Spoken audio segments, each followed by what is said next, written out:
నియోజకవర్గ ప్రజలకు మందు పార్టీ ఇచ్చిన Chikballapur BJP MP doctor Sudhakar. తనకు ఓటు వేసిన ప్రజల రుణాన్ని మందు పార్టీ ఇచ్చి తీర్చుకున్న ఎంపీ సుధాకర్ మందు పార్టీకి ఆటంకాలేవీ లేకుండా ఎక్సైజ్ డిపార్ట్మెంట్ నుంచి పర్మిషన్తో పాటు పోలీస్ సెక్యూరిటీ ఏర్పాట్లు చేశారు. ఈ ఎంపీ ఇచ్చిన మందు పార్టీని చూసి అన్ని నియోజకవర్గాల్లోనూ ఓటర్లు మందు పార్టీ అడిగితే ఎంపీల పరిస్థితి ఏంటో అని సోషల్ మీడియాలో నెటిజన్లు అంటున్నారు.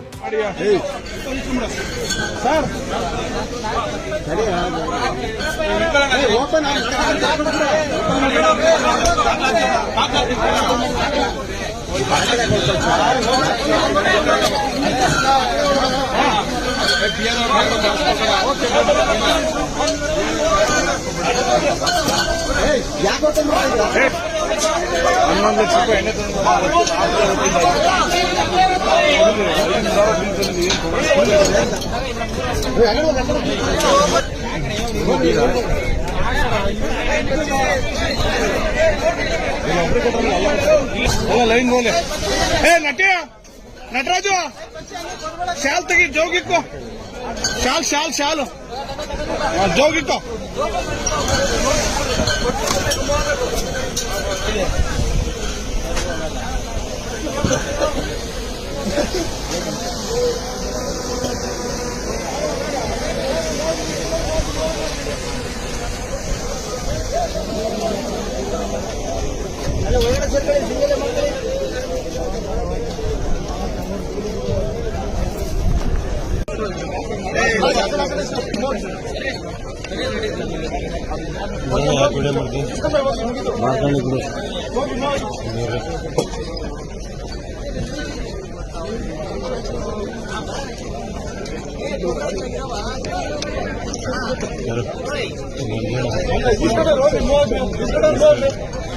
ಬರಪ್ಪ ಇಸ್ಕೊಂಡ್ರೆ ಮುಂದೆ ಬರಪ್ಪ.